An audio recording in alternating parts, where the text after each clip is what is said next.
the leaders should be giving them clear expectations of what to meet that keeps them constantly getting better. You know, me as when I was a corporal, I never spoke to a guy and didn't leave him with something to work on. Mm-hmm. Oh yeah. You know, and it would be like little small stuff like, you know, hey, Corporal Meyer, so-and-so. I'm like, yeah, here, go. Yeah, that sounds good. But also like, you think those sleeves might be a little bit better? You know what I mean? Like, mm-hmm. It was always something of me just chipping around. And I think, you know, the other piece that I see a lot of is people want to be liked. And I think this has to do something with like the generation and like social media and kind of society where it's at right now. People want to be liked and they want to feel good and all this. I'm seeing that a lot. And I try to tell people, you know, it's like fraternization's a big thing inside the military. You know, I don't know if you talked to your NCOs when you were, I mean, I didn't. Like, there was no way I was hanging out with these guys because they were always on my ass all the time. Yeah, the SEAL teams is different for sure. For sure different, yeah. Right? But for us, it's like majority of the NCOs, like you avoided them because they were like it's like, do you want to go hang out with your mom and dad? Like, if dad comes in, like, you're shutting up, you saying as least amount as possible. And I think that one of the things is leaders who are friends with the people they're leading is a big problem. It's like, do you know parents who are friends with their kids? I'm kind of friends with all my kids. Well, now. I kind of always was. Well, so you got a good wife. I do have an awesome wife. But they respect you, yeah. And there's a clear line. Like, well, so here's what we'd have to break down. Let's break it down. This is a good one. I've been breaking this one down for a while. Let's break it down. For a while, I was telling people for a few years, like, hey, you know, have good relationships, build good relationships. But I realized people didn't really understand what that was. Mm-hmm. And so here's what I finally broke down a relationship to be. Trust, listen, respect, influence, and care. Trust, listen, respect, influence, and care. So it's easier to understand that when you look at the negative. If I don't trust you and you don't trust me, do we have a relationship? No. If I don't listen to you and you don't listen to me, do we have a relationship? No. If I don't treat you with respect and you don't treat me with respect, do we have a relationship? No. If you have no influence over me and I have no influence over you, do we have a relationship? No. And if you don't care about me and I don't care about you, do we have a relationship? No. So it's easy to understand when you don't have those things, that's not a relationship. So when we do have those things, mm-hmm. then it means we do have a relationship. And the stronger those things are, the better relationship we have. Now, think about each one of those components.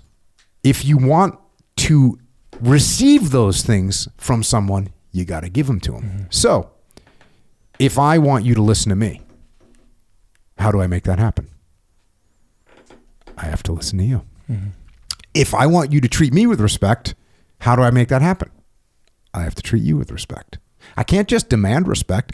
Whether I'm your dad, your sergeant, your platoon commander, if I say, hey, Sergeant Meyer, you better respect me. No. It doesn't work. No, that's managers. It doesn't work. So trust, listen, respect, influence, care. If I want you to care about me, I got to care about you. If I want me to be able to influence you, I better allow you to influence me. Mm-hmm. And if I do these things, we're going to have a relationship. And by the way, we'll be friends. Yeah. And so for me, with my kids, and look, this was, you know, I got better at this as I got a little bit older.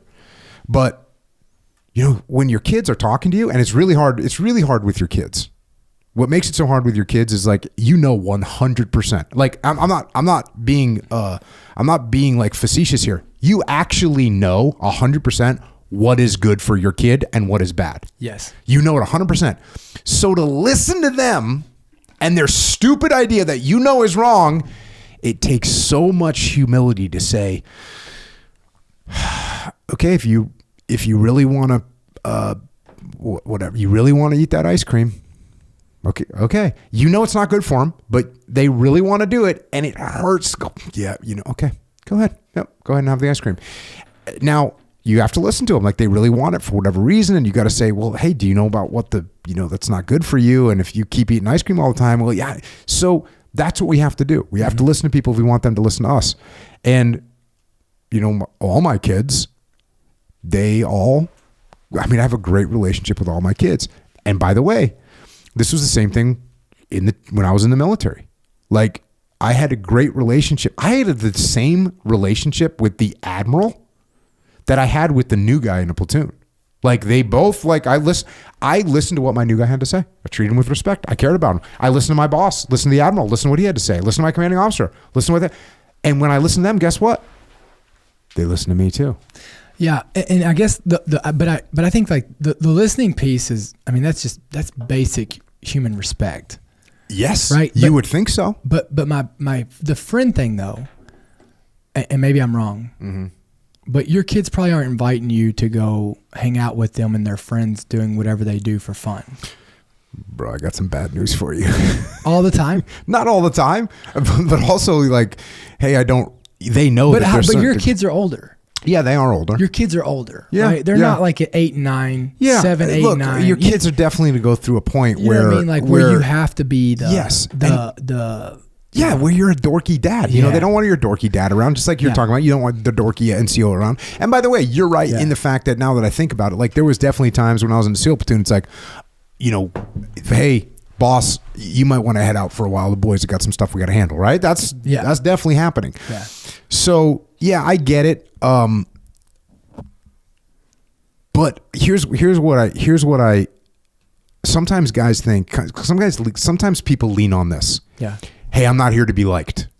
Yeah. And what that then in that statement gives them permission to do is not listen to you, not treat you with respect, not be influenced by you at all. So I don't want people to use that crutch of like, hey, I'm not here to be liked. Matter of fact, there was a guy that came in to instruct when Leif was teaching the junior officer training course, and the guy came in and says like, it's not your job to be liked. Mm-hmm. And he said, as a matter of fact, it's your job that you're not liked. And you know, Leif had to like let the guy leave and then correct him. Because if you have a bunch of junior officers going, hey, I'm here to not be liked. Terrible. That's a freaking problem. Yeah. And in the Marine Corps, just actually, I think they put in this, they added on the JJ Thai buckle, which is the leadership traits. Yeah, they added empathy, right? Empathy. Mm-hmm. And it was, in my opinion, based around officers not being a dick to be a dick, right?